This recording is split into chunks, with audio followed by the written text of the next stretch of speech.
జ్ఞానానికి వివేచనకు ఆధారమగు మా పరలోకపు తండ్రి, సర్వశ్రేష్ఠుడవైన దేవా, మీ సన్నిధికి వస్తున్నాము. మీరు జ్ఞానానికి మూలం అని మీ వాక్యం సెలవిస్తోంది. కాబట్టి నా చదువులో మీ జ్ఞానం అవసరం. ప్రభువా, నేను చదివే ప్రతి విషయాన్ని సులభంగా అర్థం చేసుకోగలిగే స్పష్టమైన బుద్ధిని నాకు దయచేయండి. నేను నేర్చుకున్న విషయాలను జ్ఞాపకం ఉంచుకోవడానికి సహాయం చేయండి. చదివే సమయంలో నా మనసు పరధ్యానం చెందకుండా పూర్తి ఏకాగ్రతతో ఉండడానికి నాకు సహాయం చేయండి.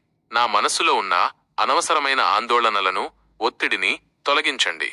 నేను ఈ చదువు ద్వారా కేవలం జ్ఞానాన్ని మాత్రమే కాకుండా నా జీవితాన్ని మీ మహిమ కొరకు ఉపయోగించుకునే మార్గాన్ని కూడా నేర్చుకోవడానికి సహాయం చేయండి. నా భవిష్యత్తును మీకే అప్పగిస్తున్నాను.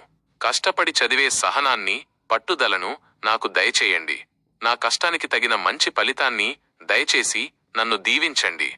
నాలో కొదువగా ఉన్న జ్ఞానాన్ని నాకివ్వండి. మీరు ఉదారంగా ఇచ్చే దేవుడు అని నమ్ముతున్నాను. నేను మీపై ఆధారపడుతున్నాను. ఈ చదువులో విజయాన్ని మరియు జ్ఞానాన్ని దయచేయమని యేసుక్రీస్తు ఉన్నతమైన నామంలో ప్రార్థిస్తున్నాను తండ్రి. ఆమెన్.